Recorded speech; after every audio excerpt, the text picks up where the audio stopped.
Right now, there are two factions pulling at Trump. Well, there are more factions, but just these two. The one who is winning now with the ceasefire and unfreezing the money and the fund to rebuild Iran, which I think, and Roy Casagrande also thinks is a good idea. And I would really like the Iranian people to rebuild their country, rebuild their economy, rebuild their social, medical, housing, everything, so they have a decent life. And I'm pretty sure that once they are comfortable, the growing middle class will negotiate some kind of democratic process within the country. So that is the road to peace and prosperity. The other side that's pulling on Trump are the hawks, and they just want to blow him back to the Stone Age. They just saw too many movies, and they believe these action movies are actually true. You know, they're so stupid. But also the MiG. They want to throw more bombs and develop more robots and drones by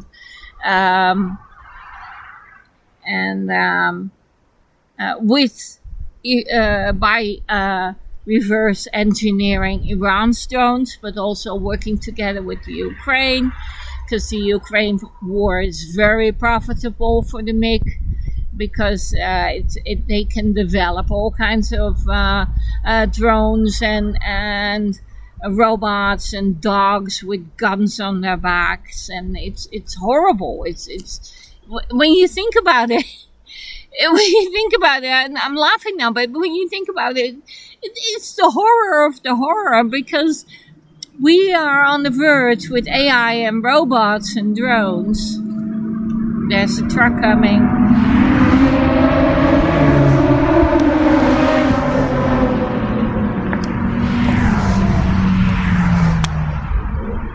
Okay. We are building machines.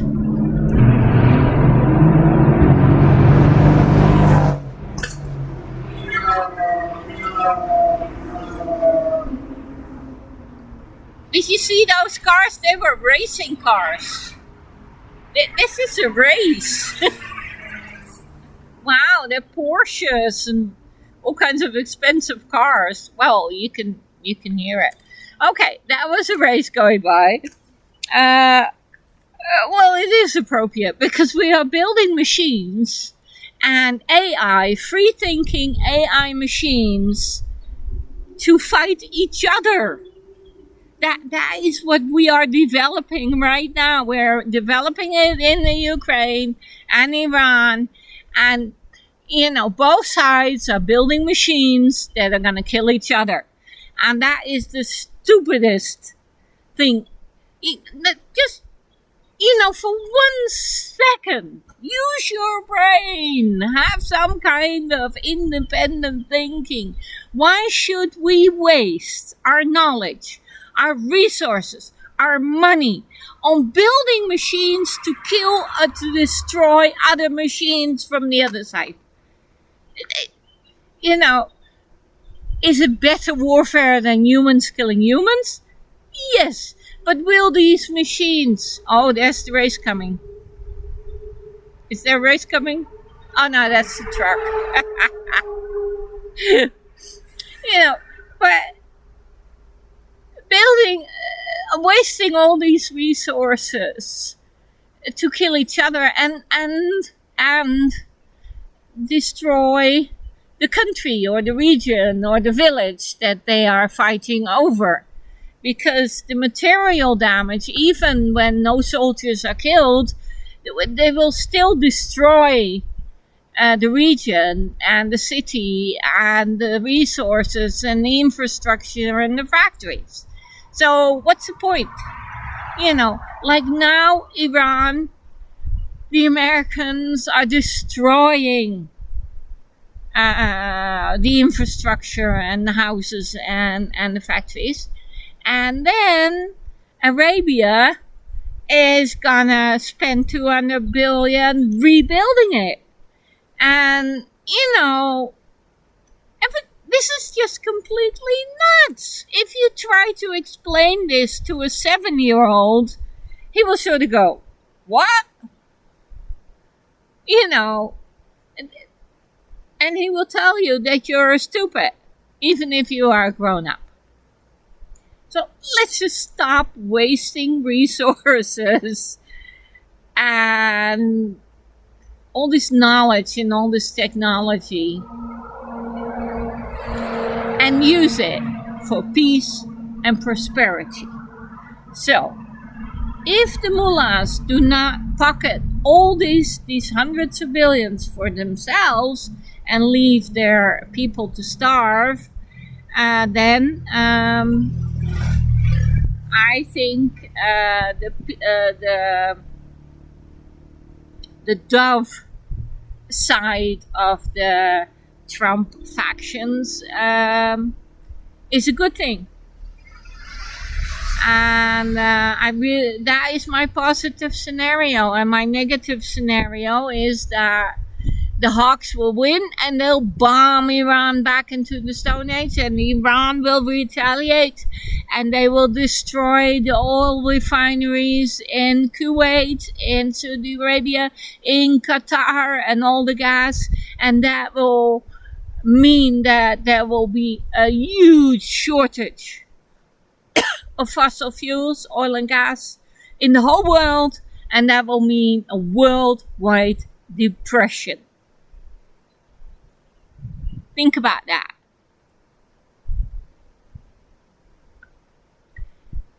If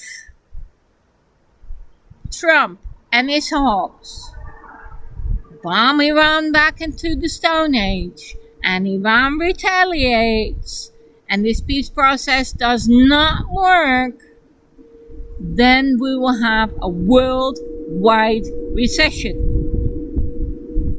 No doubt about it. And it'll be here within 6 months. Next Christmas, no presents.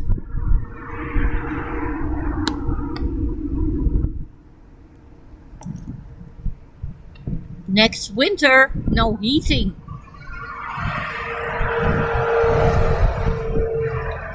Next year, no fertilizer, so no food.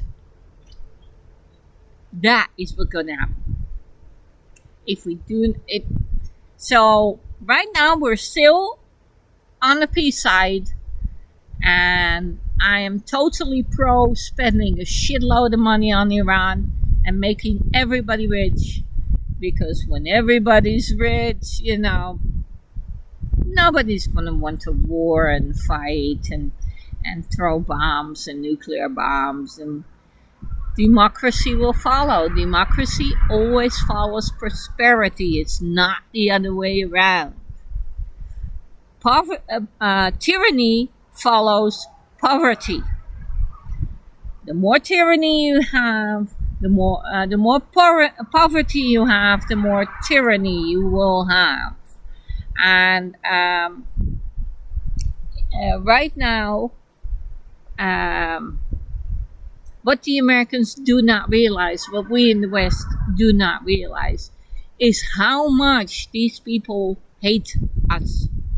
You need to totally get on board with this. The people in the Middle East hate with a passion America and the West. Why? Because we've been bombing them for 80 years. How would you feel if your grandfather was bombed, your father was bombed, you were bombed, and your children were bombed, and they all, lost limbs and died? Not even talking about your house being destroyed. Generation after generation after generation. You have no. The West has no idea how deeply we are hated. So, and people who hate that much are prepared to do everything. Those are the suicide bombers. Those are the people who will put their own country on the line. You know, they will let you bomb them into the Stone Age just to bomb you. So we need to be very realistic. The Middle East hates America, and unfortunately, through NATO, also Europe and the West. We need to be conscious about that. And that means that everything we do has to be peaceful and profitable. Because they will come and bring it home back to us. That was what 9/11 was all about. And that's what's happening in the Middle East. And that was all the bombing and terrorism and whatever that is happening. And that is why there is no peace. Because America keeps bombing them and they keep hating America. So we need to be very realistic that if we want to do business, we have to do better.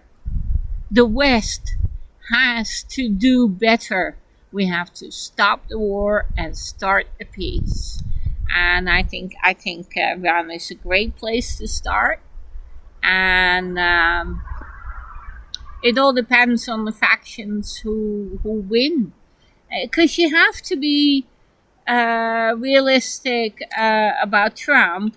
Well, let me check my list about Iran before I move on to Trump.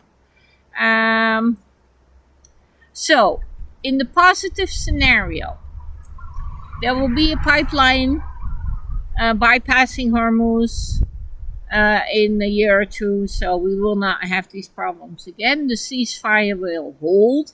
There will be a shitload of money pumped into Iran to rebuild the economy, rebuild the houses, the infrastructure, etc., and make Iran a prosperous country where the people will move towards democracy and the whole world will prosper.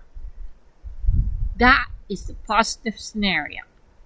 If the Hawks win and we keep bombing, then there will be such a shortage of oil and gas that before the end of the year, before Christmas, there will be a worldwide depression, and it's gonna last a long time. It's gonna be like 29 all over again. It's gonna be really bad. The whole world is going to suffer. We're going to have no heating, no food, no materials to build houses. We'll be the whole world will suffer, and the middle class will be destroyed, and we'll be poor, and it's horrible. It's horrible. The ones who will be best off will be Europe, and the ones who will be worst off are the ones who are poor already, like Africa, South America, and Asia. So that's my 50 minutes. I'm gonna move on to the next one.